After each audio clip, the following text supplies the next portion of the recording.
해야 될 것은 물론 이제 호흡을 통해서 자기 몸의 느낌, 자기 마음의 느낌, 이런 것들을 조금씩 살펴가는 과정인데요.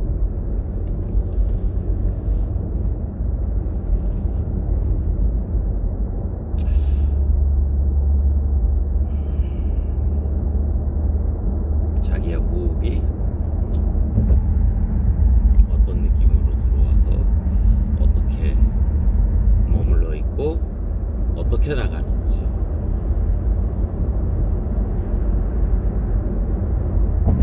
설명을 하려고 하지 말고, 그걸 알아보려고 하지 말고, 그저 느끼는 방식으로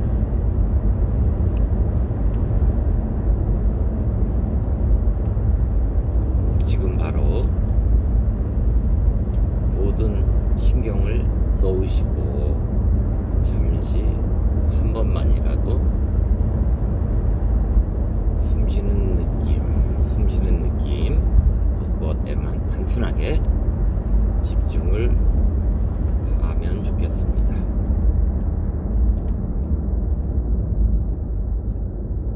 그리고 또 하나 있다면, 자기의 지금 마음, 지금 나의 느낌이 어떠한가, 이것을 살짝 인지 혹은 인식해 보는 겁니다.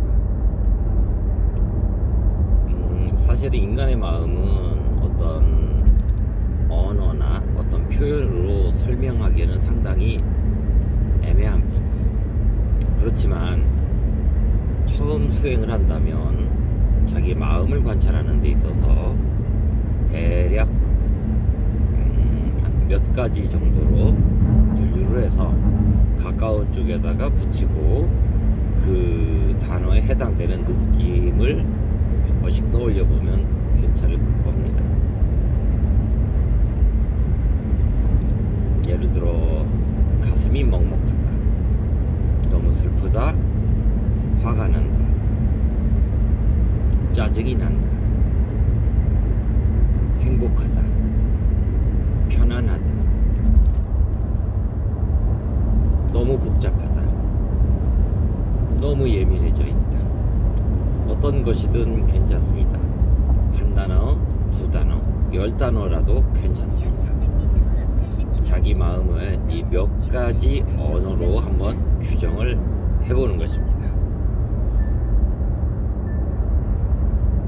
그 규정된 마음을, 그 마음을 잊어버리거나 또 다시 떠오르는 새로운 마음으로 변화되기 전에 그 마음을 잠깐 인식하는 것입니다. 이 마음도 역시 그냥 느끼는 것이지 이것을 구체적으로 파악할 필요까지는 없습니다. 물론 해도 상관은 없습니다. 자, 편안하게 숨을 들이쉬면서 그 숨의 느낌, 코를 통해서, 비강을 통해서, 인후부를 통해서, 후두부를 통해서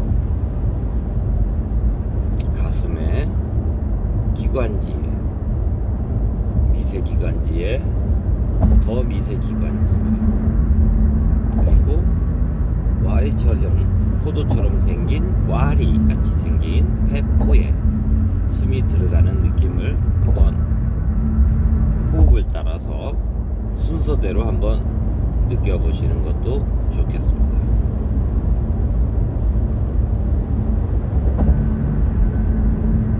가능한 한 몸의 긴장을 풀고 편안한 상태에서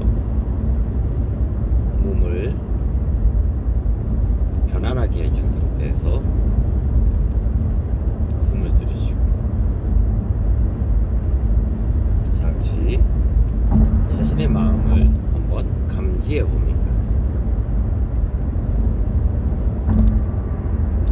사실 제 마음속엔 많은 화나는 느낌, 짜증나는 느낌, 먹먹한 느낌, 일종의 부정적 감정이라고 합시다.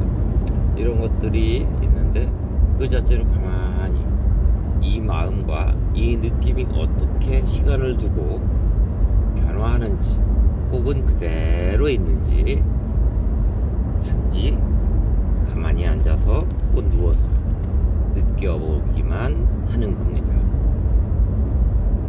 지금 이 순간, 지금 이 순간 나의 느낌은 어떠한가? 이것을 어느 정도 많이 반복적으로 연습을 하다 보면 생각보다 많은 마음과 몸의 통찰을 가질 수 있게 될 것입니다. 깨달음 자체는 굉장히 이런저런 설명도 많고 실제로 많은 체험도 있고 그러겠지만 아시는 분도 알겠고 뭐 모르셔도 상관이 없으니까 그거 자체는 살아가는데 어떤 나한테 유익한 도움이 되거나 그런 것이 아닙니다. 하다못해 남들보다 좀 더 잘 볼 수 있거나 잘 느낄 수 있거나 잘 생각할 수 있거나 그런 것이 아닙니다. 단지 막강한 통찰을 말할 뿐입니다. 통찰이라는 것은 고요한 마음을 얘기하는 것이 아니고, 물론 고요한 마음은 이익이라는 측면에서 굉장히 좋습니다만은 통찰이라는 말은 고요함도 통찰하고 환함도 통찰하고 인간인 것도 통찰하고 인간이 아닌 것도 통찰하는 것을 말합니다. 통찰이란 단지 자각입니다.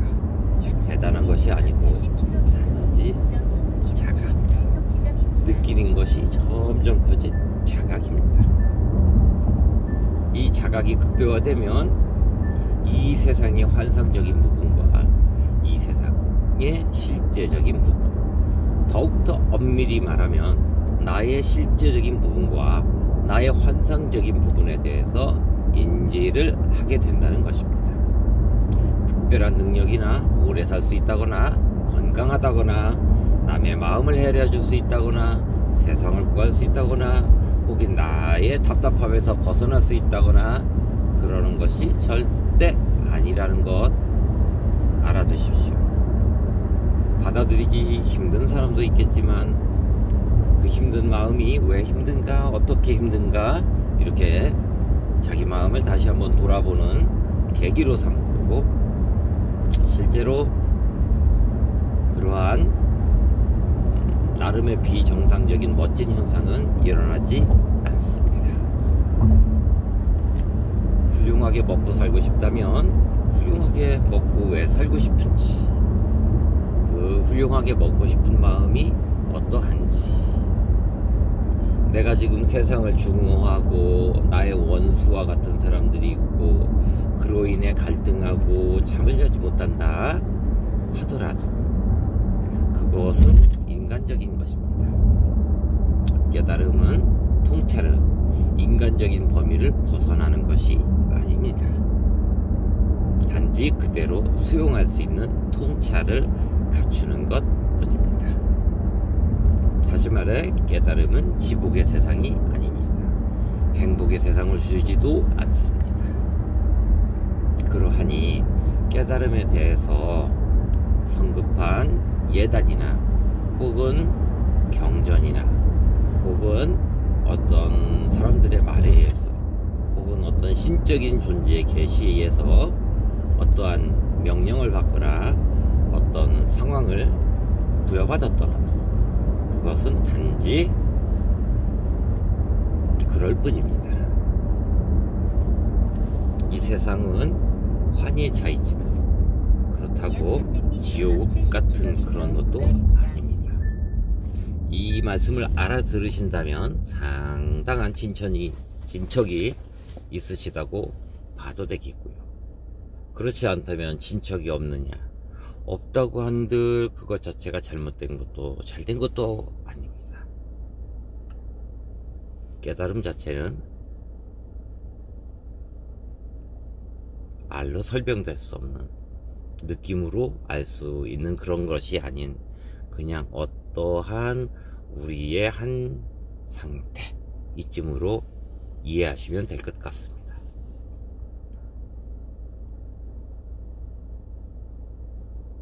나의 마음을 짚다 보면 어떤 때는 하늘이 너무 아름답고 어떤 때는 저 산 위에 참나무, 소나무들이 바람에 흔들리는 것이 너무나 경이롭고 내가 지금 이렇게 숨쉬고 있다는 현상이 감사하거나 고마운 것이 아니고 너무나 낯설고 너무나 생경하고 너무나 신기하기까지 합니다. 이런 것은 명상을 하는 사람들에게 많이 나타나는 현상이긴 하지만 이것 자체는 깨달음을 의미하거나 깨달음과 가까워진다 라는 그런 표현을 쓰기에는 많이 다릅니다. 자기가 왜 깨달으려고 하는지를 자기의 모든 양심을 걸고 스스로에게 털어놓았을 때 해답이 보일 것입니다. 깨달음은 불교에서 말하는 견성, 자기 자신의 성품, 자기 자신의 본능, 자기 자신의 무의식, 자기 자신의 통찰을 얻어가는 과정이라고 보면 괜찮지만 지금의 고통을 일순간에 역전시킬 수 있는 그 무엇이 아닙니다.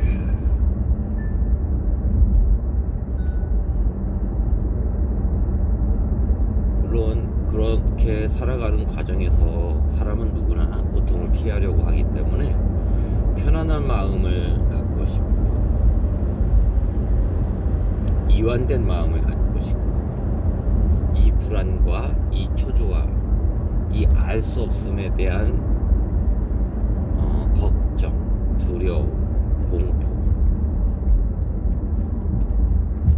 공포가 없으면 마음은 편하겠죠. 그 모든 것이 스스로에게서 일어나는 것이 당연한 것이니 미쳐도 괜찮습니다. 안 미쳐도 괜찮습니다. 살인자가 되어도 괜찮습니다. 사람에게 복된 이득을 갖다 주어도 괜찮습니다. 그런 모든 것이 남의 것이 아닌 내 안에서 일어나고 있다는 것을 다시 한번 생각해 보시기 바랍니다.